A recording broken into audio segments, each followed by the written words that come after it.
Assalamualaikum warahmatullahi wabarakatuh. Welcome to my channel calon guru baru. Sebelum lanjut jangan lupa subscribe.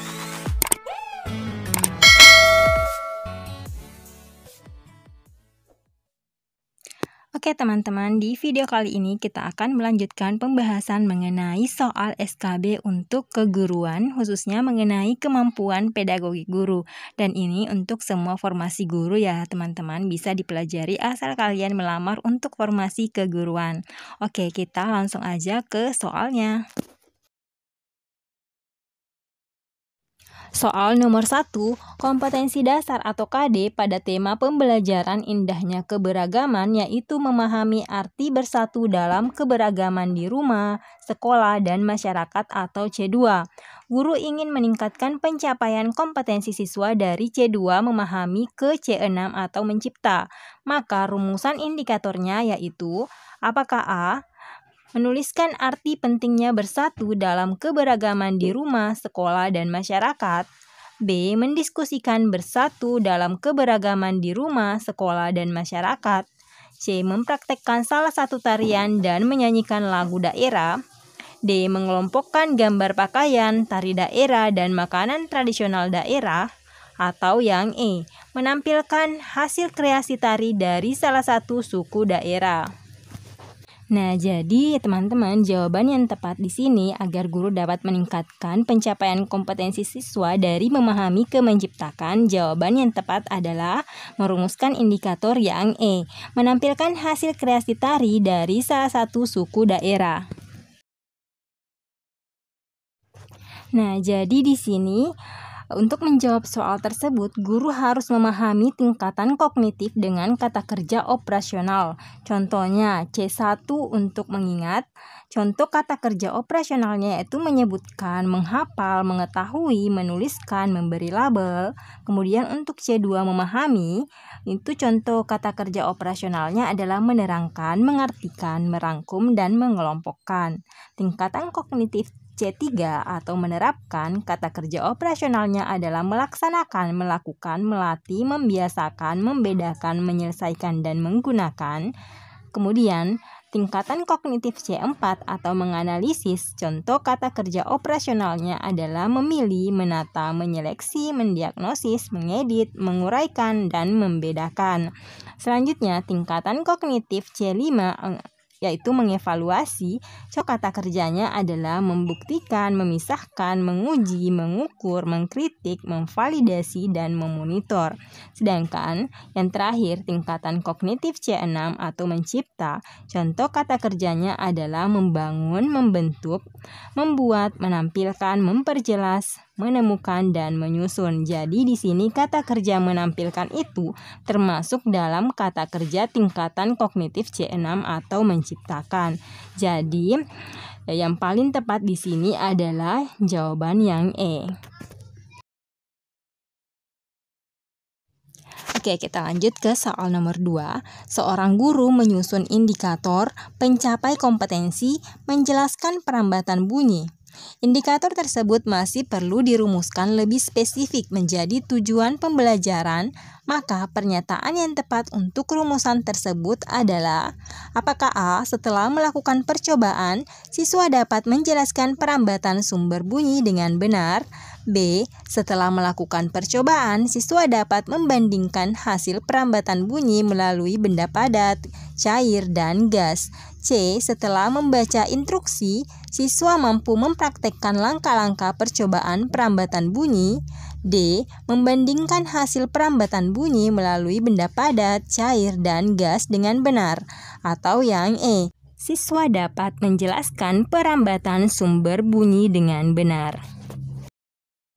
Nah, oke teman-teman, jadi untuk soal nomor 2 ini jawaban yang tepat itu adalah choice yang A, yaitu setelah melakukan percobaan, siswa dapat menjelaskan perambatan sumber bunyi dengan benar.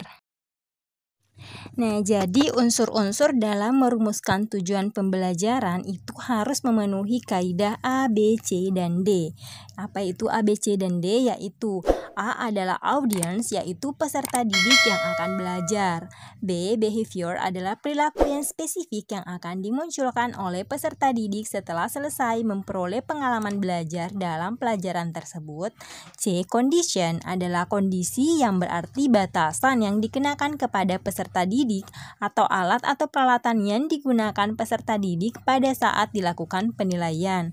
Dan D atau degree adalah tingkat keberhasilan peserta didik dalam mencapai perilaku.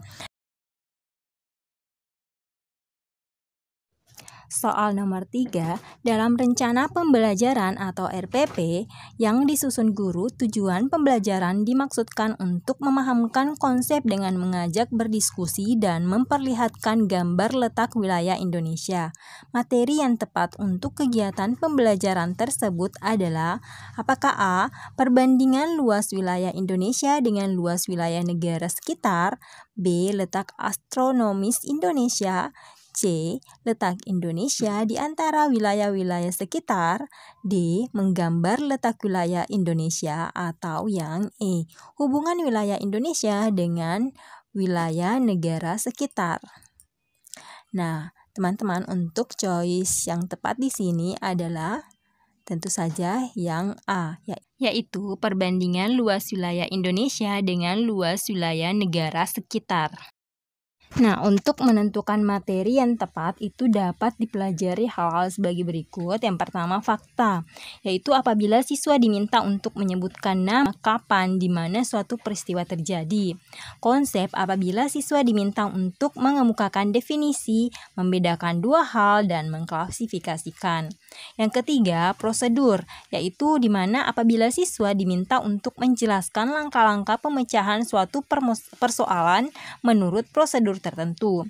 Yang keempat, prinsip, yaitu apabila siswa diminta untuk menjelaskan hubungan antar berbagai konsep sebab akibat. Yang kelima, keterampilan, yaitu apabila siswa diminta untuk membuat sesuatu. Yang keenam, aspek afektif, yaitu di mana jika siswa diminta memilih dan melakukan sikap tertentu terhadap suatu kejadian. Dan yang terakhir, aspek motorik, di mana apabila siswa ini diminta untuk melakukan kegiatan menggunakan anggota badan. Nah, jadi membedakan dua hal atau perbandingan itu merupakan ciri-ciri materi yang berupa konsep. Oke teman-teman, kita lanjut ke soal nomor 4. Siswa melakukan kegiatan dengan berpedoman pada langkah-langkah yang telah ditetapkan guru, yaitu pembuktian luas permukaan bola, kemudian diminta untuk menyimpulkan dan mempresentasekan di kelas. Strategi pembelajaran yang tepat yaitu apakah A. Kooperatif, B. Inquiry, C. Problem solving, D. Discovery, atau yang E. Kontekstual. Nah, untuk yang strategi pembelajaran ini sudah sering ya saya munculkan soalnya di pembahasan video mengenai kemampuan pedagogik guru. Nah, jadi saya yakin teman-teman sudah bisa menjawab ya jawaban yang tepat untuk soal nomor 4 ini. Ya, tentu saja adalah kita menggunakan strategi atau model pembelajaran yang D, Discovery Learning. Nah, jadi untuk model-model pembelajaran ini sudah sering saya jelaskan ya dari tiap-tiap model ini pengertiannya apa, tapi nggak apa-apa di sini kita bahas kembali.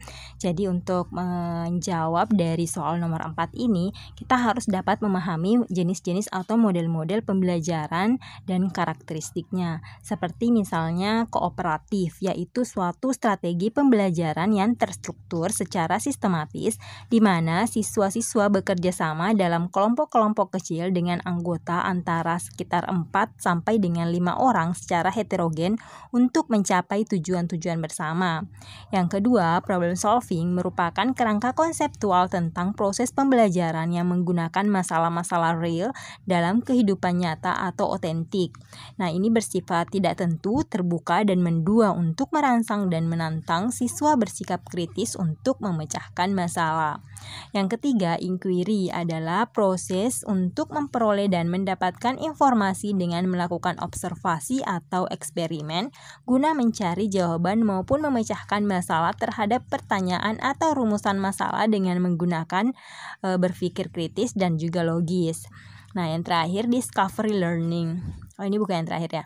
Yang selanjutnya discovery learning, yaitu discovery learning ini adalah model pembelajaran yang melibatkan siswa secara aktif untuk mencari dan menyelidiki suatu permasalahan sehingga siswa dapat menyimpulkan konsep dari pembelajaran yang telah dipelajari dengan terlebih dahulu siswa diberi pedoman. Nah, ini yang terakhir konsep kontekstual atau biasa disebut juga contextual teaching and learning adalah konsep belajar yang mengaitkan antara materi yang diajarkannya dengan situasi dunia nyata siswa dan menolong siswa membuat hubungan antara pengetahuan yang dimilikinya dengan penerapannya dalam kehidupan mereka sehari-hari. Oke, kita lanjut lagi ke soal nomor 5. Jika guru ingin mengajarkan konsep yang menunjukkan proses perhitungan dan cara perolehan debit air, maka penggunaan media yang paling tepat adalah apakah A. media grafis, B. modul pembelajaran, C. media audio, D. media video pembelajaran, atau yang E. media gambar berseri. Ya teman-teman, untuk soal nomor 5 ini jawaban yang tepat adalah yang D ya. Nah teman-teman, seperti yang selalu saya sampaikan di tiap pembahasan video soal-soal SKB atau soal apapun, kalian saya minta untuk turut berpartisipasi atau turut menjawab tiap soal yang saya bahas ya teman-teman. Jadi videonya bisa kalian pause dulu untuk mikir-mikir yang mana sih choice yang paling tepat menurut kalian, terus kalian play lagi videonya untuk dapat mencocokkan jawaban yang tepatnya itu. Ini bisa membantu kalian untuk belajar dan mengetahui sejauh mana pemahaman kalian dan penguasaan kalian terhadap materi untuk persiapan SKB kalian ya teman-teman. Nah, oke, kita bahas satu persatu ya teman-teman mengenai media ini. Yang pertama adalah media grafis. Ini termasuk media visual. Pesan yang akan disampaikan dituangkan ke dalam simbol-simbol komunikasi visual. Grafis berfungsi menarik perhatian, memperjelas ide, mengilustrasikan atau menghiasi fakta yang mungkin dilupakan bila tidak digrafiskan. Contoh media grafis yaitu gambar, gambar seri, foto, poster, kartun, grafik, dan juga diagram. Nah, yang kedua, modul pembelajaran. Modul ini merupakan salah satu bentuk bahan ajar yang dikemas secara utuh dan sistematis di dalam memuat seperangkat pengalaman belajar yang terencana dan didesain untuk membantu siswa menguasai tujuan belajar yang spesifik. Modul berfungsi sebagai sarana belajar yang bersifat mandiri sehingga siswa dapat belajar secara mandiri sesuai dengan kecepatan masing-masing. Format modul yang lengkap memuat cover, daftar isi, pendahuluan atau rasional deskripsi singkat, relevansi, petunjuk belajar. Kegiatan belajar berupa capaian pembelajaran, subcapaian pembelajaran, pokok-pokok materi, uraian materi, rangkuman, tugas umpan balik, dan tes formatif. Kemudian tes akhir, daftar tugas, kunci jawaban dari tes formatif. Selanjutnya, media audio adalah merupakan media yang mengandung pesan dalam bentuk audiotif yang dapat merangsang pikiran, perasaan, perhatian, dan kemauan para siswa mempelajari bahan ajar. Jenis media audio terdiri dari program kaset suara, CD audio, dan program radio. Penggunaan media audio dalam kegiatan pembelajaran pada umumnya untuk melatih keterampilan yang berhubungan dengan aspek-aspek keterampilan mendengarkan. Nah, yang terakhir adalah media audiovisual atau media video pembelajaran ya teman-teman. Media ini merupakan kombinasi audio dan visual yang disebut media pandang dengar. Pada batas tertentu, media ini dapat menggantikan peran dan tugas guru. Guru tidak selalu berperan sebagai penyaji materi, tetapi bisa sebagai fasilitator belajar. Nah, contohnya saja dari media ini adalah program video, televisi pendidikan, PowerPoint, dan program CD interaktif. Soal nomor 6, ketika menyusun evaluasi pembelajaran yang dituangkan di RPP, seorang guru menuliskan beberapa jenis evaluasi pembelajaran. Salah satu jenis evaluasi yang akan digunakan oleh guru dalam jenis evaluasi formatif. Evaluasi formatif ini dimaksudkan untuk apakah A. menentukan hasil dan kemajuan belajar siswa, B. memperbaiki dan meningkatkan proses belajar dan mengajar, C. menempatkan siswa dan program pendidikan tertentu yang sesuai dengan karakteristik siswa, D. memilih siswa yang paling tepat sesuai dengan kriteria program kegiatan tertentu, atau yang E. menelaah kelemahan-kelemahan siswa beserta faktor-faktor penyebabnya. Nah, jadi yang tepat di sini untuk soal nomor 6 ya teman-teman adalah yang B ya, memperbaiki dan meningkatkan proses belajar dan mengajar. Nah, jadi ada di sini beberapa pembahasan yang saya paparkan. Kita ambil inti-intinya aja ya teman-teman. Jadi di sini batasan evaluasi. Nah, evaluasi ini merupakan suatu kegiatan untuk menentukan mutu atau nilai suatu program yang di dalamnya ada unsur pembuatan keputusan. Nah, evaluasi pada dasarnya merupakan kegiatan pengumpulan data yang dilakukan secara sistematis melalui suatu pengukuran yang selanjutnya data analisis dan hasil analisis data tersebut selanjutnya digunakan untuk menentukan berbagai alternatif keputusan atau kebijakan yang relevan. Nah, jadi evaluasi ini merupakan salah satu komponen yang penting dalam pembelajaran karena dari evaluasi maka akan diketahui tingkat keberhasilan belajar siswa dan tercapai atau tidaknya tujuan dari pembelajaran. Evaluasi hasil belajar adalah keseluruhan kegiatan pengukuran, pengolahan, penafsiran, dan pertimbangan untuk membuat keputusan tentang tingkat hasil belajar yang dicapai oleh siswa setelah melakukan kegiatan belajar dalam upaya mencapai tujuan pembelajaran yang telah ditetapkan. Nah, lalu apa sih tujuan dari evaluasi ini? Nah, tujuan utama adanya kegiatan evaluasi pada dasarnya adalah untuk meningkatkan, bukan untuk membuktikan. Tujuan evaluasi pada dasarnya adalah untuk memperoleh hasil informasi yang tepat, terkini, dan objektif terkait dengan penyelenggaraan suatu program yang hanya dengan informasi tersebut dapat diambil suatu keputusan. Nah, jadi rincian dari tujuan evaluasi ini untuk program pembelajaran yang pertama, memutuskan seberapa jauh tujuan program berhasil dicapai. Kedua, menyimpulkan tepat tidaknya program yang dilaksanakan. Ketiga, mengetahui besarnya biaya yang digunakan untuk melaksanakan program tersebut. Keempat, mengetahui kekuatan dan kelemahan pelaksanaan dari program pembelajaran yang dilakukan. Kelima, mengidentifikasi pihak-pihak yang memperoleh manfaat baik maksimum maupun minimum. Yang terakhir, merumuskan kebijakan berkaitan dengan siapa yang harus terlibat pada program berikutnya. Jadi jenis evaluasi berdasarkan tujuannya ini dibedakan menjadi 5 ya. Yang pertama, evaluasi diagnostik adalah evaluasi yang ditujukan untuk menelaah kelemahan siswa beserta faktor-faktor penyebabnya. Kedua, evaluasi selektif. Evaluasi yang digunakan untuk memilih siswa yang paling tepat sesuai dengan kriteria program kegiatan tertentu. Ketiga, evaluasi penempatan adalah evaluasi yang digunakan untuk menempatkan siswa dalam program pendidikan tertentu yang sesuai dengan karakteristik siswa. Kemudian evaluasi formatif yang menjawab untuk soal nomor 6 ya teman-teman, yaitu evaluasi yang dilaksanakan untuk memperbaiki dan meningkatkan proses belajar dan mengajar. Terakhir, evaluasi sumatif adalah evaluasi yang digunakan atau dilakukan untuk menentukan hasil dan kemajuan belajar siswa. Lanjut ke soal nomor 7. Dalam menyusun evaluasi pembelajaran, seorang guru harus mengembangkan penilaian untuk mengukur aspek pengetahuan, sikap, dan keterampilan. Jika seorang guru ingin mengembangkan penilaian untuk mengukur aspek sikap siswa pada proses pembelajaran, maka jenis penilaian yang tepat yaitu apakah A. penilaian proyek, B. penilaian kinerja, C. penilaian portofolio, D. penilaian tertulis, atau yang E. penilaian diri. Oke, ini mohon maaf ya teman-teman jika di rekaman video ini terdapat suara-suara baby yang agak mengganggu, mohon maaf. Oke, kita langsung fokus aja kembali ke soalnya ya teman-teman. Jadi untuk soal nomor 7 ini jawaban yang tepat itu adalah yang B ya, penilaian kinerja.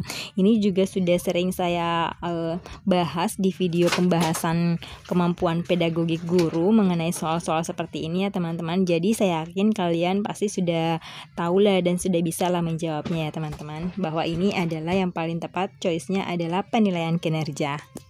Nah, jadi teman-teman, penilaian kinerja ini biasa juga disebut dengan penilaian unjuk kerja ya, atau performance assessment.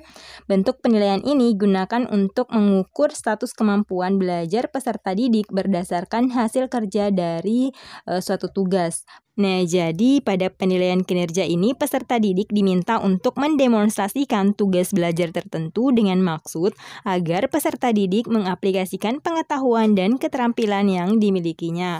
Instrumen yang dapat digunakan untuk merekam hasil belajar pada penilaian kinerja ini antara lain daftar cek atau checklist, catatan anekdot atau narasi, dan skala penilaian atau rating scale. Lanjut ke soal nomor 8. Disajikan teks kasus keterbelakangan pendidikan di suatu daerah di Indonesia. Tujuan pembelajarannya yaitu agar siswa dapat memprediksi alternatif tindakan yang dapat digunakan sebagai solusi sesuai makna Kebangkitan Nasional 1908. Mendasar pada contoh teks kasus yang disajikan, maka pilihan penilaian yang tetap digunakan oleh guru adalah apakah A. Pilihan ganda, B. Uraian, C. Skala penilaian atau rating scale, D. Benar salah, atau yang E. Tes lisan. Ya, jawaban yang tepat untuk soal nomor 8 adalah choice yang B, yaitu uraian. Lanjut ke soal nomor 9. Peserta didik diminta oleh guru untuk membaca artikel tentang populasi hewan langka yang semakin sedikit. Kemudian mencari data jumlah populasi 5 tahun terakhir dan hasil analisis divisualisasikan dalam bentuk diagram tersebut untuk mengembangkan kecerdasan. Apakah A. Naturalis, B. Kinestesis, C. Visual spasial, D. Verbal linguistik, atau yang E. Logik matematis. Nah, jawaban yang tepat di sini adalah yang E. Logis matematis ya teman-teman. Nah, jadi pembelajaran logis matematis di sekolah dapat dikembangkan melalui beberapa strategi. Yang pertama, menceritakan masalah yang dihadapi sehari-hari kemudian dipecahkan dengan bantuan pemikiran matematis dengan mengukur waktu penyelesaian dengan tepat dan efektif.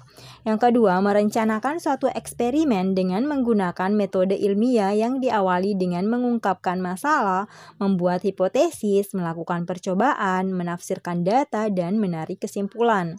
Yang ketiga, membuat diagram Venn untuk mempolakan masalah agar mudah membangun pengertian sehingga mudah dipecahkan. Selanjutnya, membuat analogi untuk menjelaskan sesuatu sehingga dipahami. Misalnya saja menjelaskan tentang peristiwa erosi diwujudkan dengan analogi menumpahkan air pada kepala yang tidak berambut. Air akan mudah mengalir ke badan. Selanjutnya, menggunakan keterampilan berpikir padat dari tingkatan rendah hingga tingkatan yang tinggi untuk menyelesaikan masalah.